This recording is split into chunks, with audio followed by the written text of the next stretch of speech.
একজন রসুলের একজন সাহাবী ছিলেন, পরবর্তীতে অবশ্যই মুনাফিক ছিল। তার জিন্দেগিতে কোনো দোষ ছিল না, তার জীবনে কোনো দোষ ছিল না। আমাদের সমাজে অনেক মানুষ আছে না, যে আমরা নামাজ পড়ি, রোজা করি, হজ করি, জাকাত দিই, কিন্তু অন্য জনার আদর্শ মানি, এমন মানুষের অভাব আছে?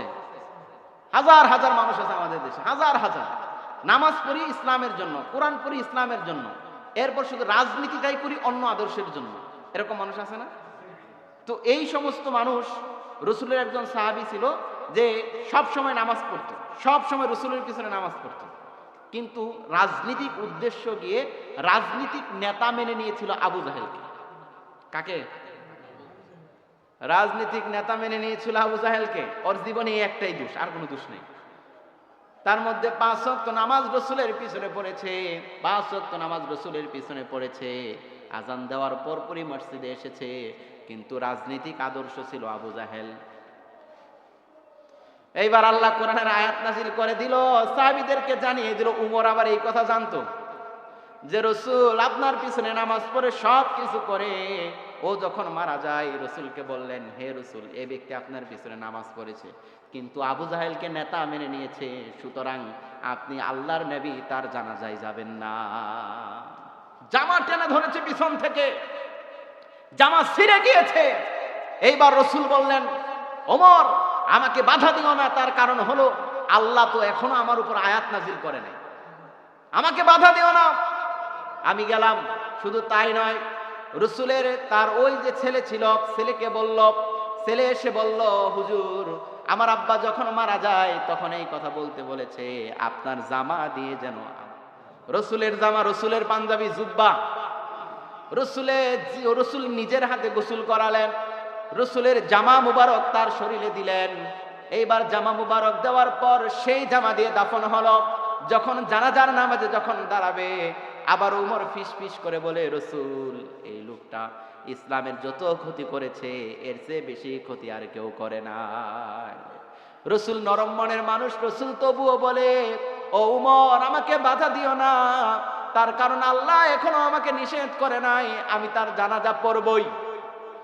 এইবার জানাজার নামাজে দাঁড়িয়ে গেলেন। জানাজার নামাজে যখন দাঁড়ালেন, এইবার বলেন তো, উমর যেখানে মন খারাপ আল্লাহ সেখানেই আয়াত নাজিল করে দেয়। সুবহানাল্লাহ বলেন।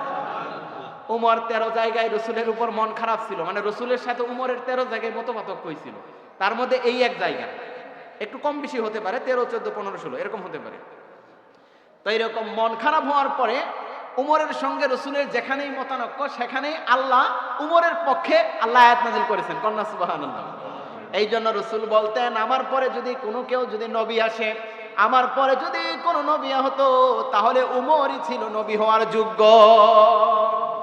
তার কারণ রসুলের পক্ষে বিপক্ষে যদি কোনো দুইজনের ভিতরে যদি কোনো পার্থক্য হতো, আল্লাহ উমরের পক্ষে আল্লাহর কোরআনের আয়াত নাজিল করে দিত। সেই উমরও জানাজায় দাঁড়ানো।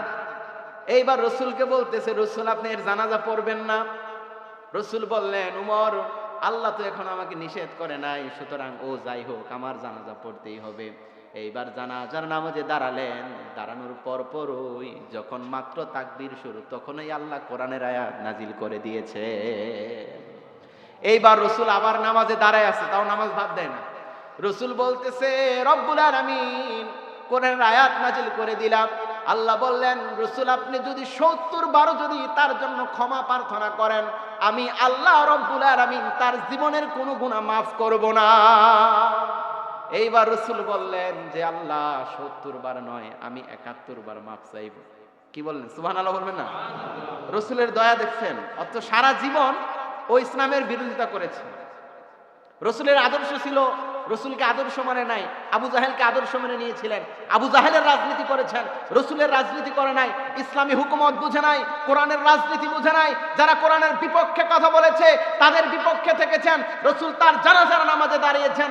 জানাজার নামাজে দাঁড়ানোর পর এইবার রসুল বললেন, আল্লাহ আপনি বলেছেন 70 বার, আমি বললাম 71 বার মাফ চাইব। এবার আল্লাহ আয়াত নাজিল করে দিলেন, রসুল আপনি যদি 73 বারও যদি তার উপর যদি মাফ চান, আমি আল্লাহ তার জীবনের গুনাহ মাফ করব না। এইবার আপনারা বলেন, বিপদ আছে না নাই? এইবার তো অবস্থা বেগতিক। তাহলে এই মানুষটা কোরআনের জন্য কোরআনের আন্দোলন করে নাই, রসুলের জামা পেল, রসুল নিজে জানাজার নামাজে দাঁড়ালেন, আবার রসুল নিজে দাফন করালেন, গোসল করালেন, রসুলের সাহাবীরা দাফন করালেন, গোসল করালেন। এই সমস্ত একটা আদর্শের কারণে তার রাজনীতিক আদর্শ ছিল আবু জাহেল। নামাজ পড়লো রসুলের পিছনে, হজ করলো, ইবাদত করলো, রসুলের বাড়িতে দাওয়াত খেলো, রসুলকে দাওয়াত খাওয়াইলো, সাহাবীদেরকে দাওয়াত খাওয়াইলো, সাহাবীদের সঙ্গেই চলাফেরা ছিল, কিন্তু কোরআনের রাজনীতি বুঝে নাই, ইসলামের রাজনীতি বুঝে নাই, ও আবু জাহেলের রাজনীতি করেছে। আর এই কারণে রসুলের জামা আর রসুলের জানাজা, রসুলের দাফন করানোর পরও এই মানুষটার ঠিকানা হলো জাহান্নাম। এখন আপনি চিন্তা করুন, হুজুর এত বকা বকলেন, আপনার বকা এত শুনি বেতন দিয়ে আপনারে। ভাই ঘটনা হলো, আমি একটু বলবোই, তার কারণ আমি দেখতেছি আপনি জাহান্নামের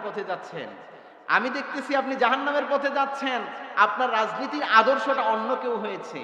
আমার মন বলছে যে এই ৩৬শে জুলাই ৫ই আগস্টের পর কোনো মুসলিম অন্য কোনো দল করতে পারে না, অন্য কোনো মত করতে পারে না।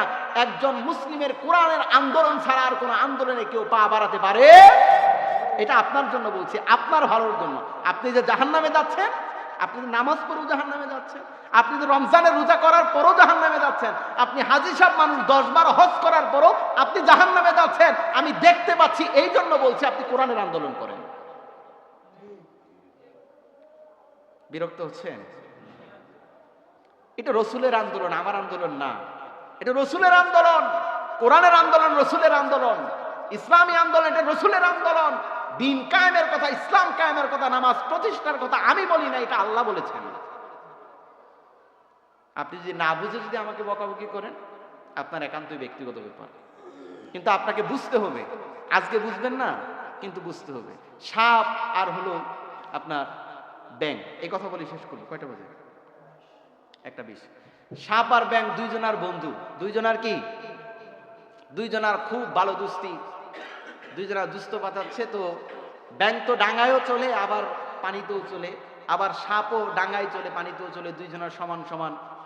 তো দুইজন হলো দুস্তি। তো ব্যাং যখন সাপের কাছে যায়, যাওয়ার পর সাপ খালি করে ফেনা তুলে। কি করে? ফেনা তুলে। আর লেম্বুর পেঁচায় আপনার মনে করেন যখন করে, ব্যাং তো এক লাফ।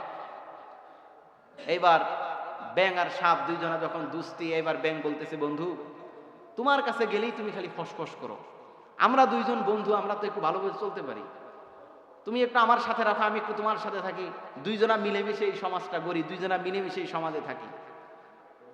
এইবার না, তার কোনো কথাই শোনে না।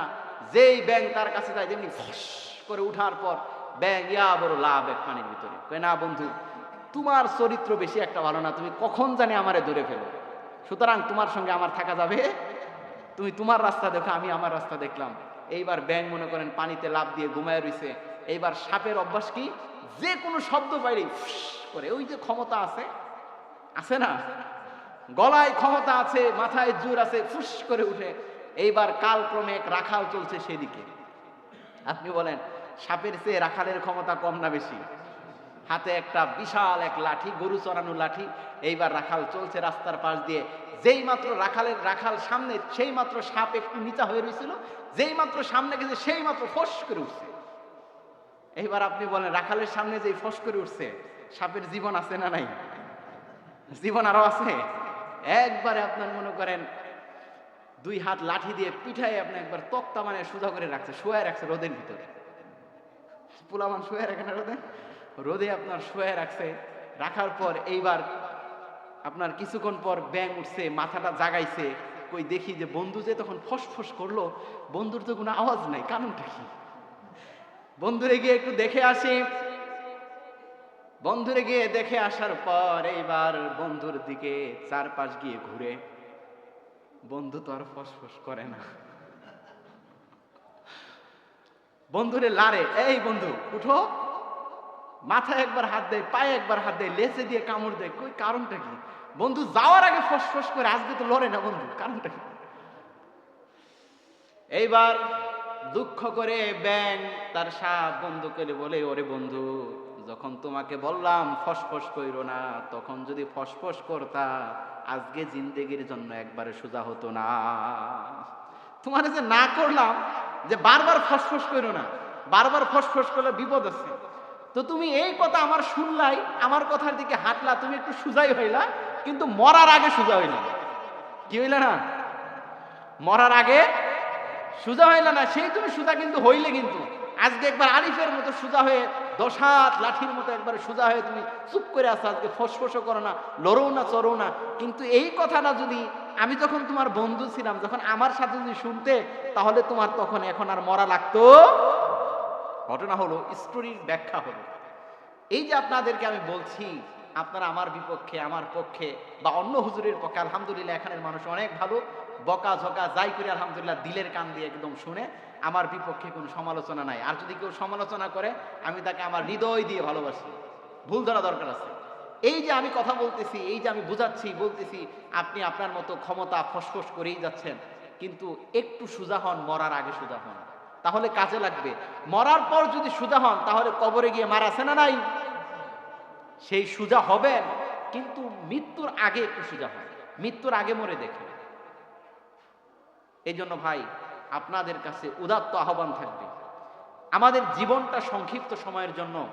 এখানে আমরা কেউ সারা জীবন পৃথিবীতে থাকব, সারা জীবন আমার হাতে ক্ষমতা থাকবে, সারা জীবন আমার পয়সা থাকবে, এরকম কোনো মানুষ এই জমিনে নাই। আজকের শুরু আছে, এটার শেষ হয়ে যাবে। এই জন্য আপনার কাছে আমার উদাত্ত আহ্বান, সেটা হলো ইসলামের পক্ষে, ইসলামের পক্ষে, কোরআনের পক্ষে আমাদের জীবনটা আমাদেরকে সাজাতে হবে।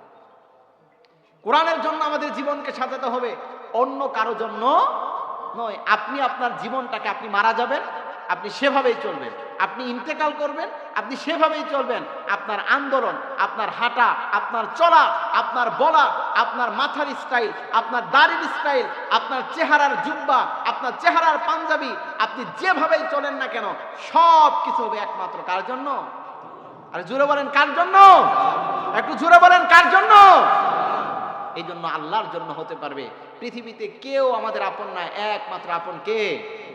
আমাদের কপালে বুঝি শান্তি নাই, আমাদের কপালে বুঝি শান্তি নাই।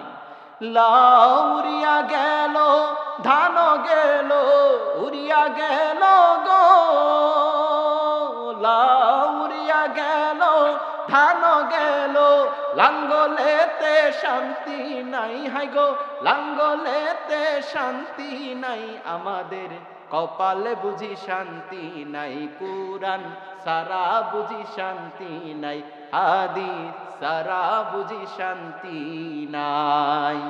আসসালামু আলাইকুম ওয়া রাহমাতুল্লাহি ওয়া বারাকাতুহু। কথা বলবেন? আচ্ছা, আজকে হলো 17 তারিখ। আমাদের মসজিদের সম্মানিত সভাপতি